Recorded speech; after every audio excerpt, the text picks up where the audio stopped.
bienvenue. Aujourd'hui, un élément de langage. Je te montre un tweet, X, et on en reparle juste après.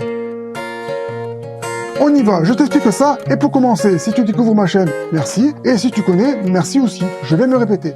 Ce que je veux mettre en place ici, c'est l'écoute. On écoute pour comprendre, pas pour répondre, ni se moquer, ni répondre en se moquant.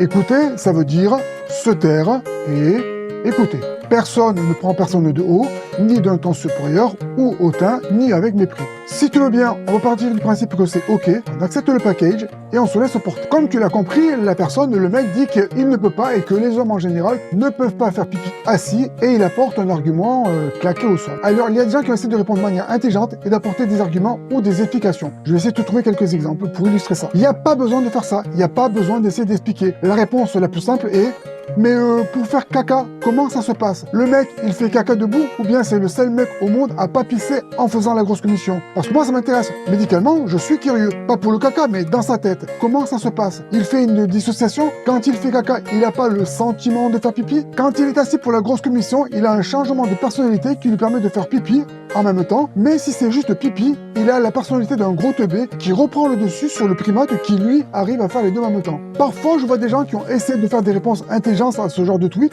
ou des vidéos, par exemple sur le climat, teasing, je vais faire une vidéo sur le climat, alors abonne-toi et mets le pouce bleu, la vidéo arrive, mais il n'y a pas toujours de réponse intelligente à donner face à ces questions malhonnêtes. Attention, il n'y a pas de questions idiotes. En revanche, oui, il y a des questions malhonnêtes. Ici, pour le pipi, c'en est une. Mon conseil dans ces cas-là, c'est de répondre par une autre question. Je veux dire, une vraie question intelligente ou curieuse, ou les deux. Ok, tu peux pas faire pipi assis.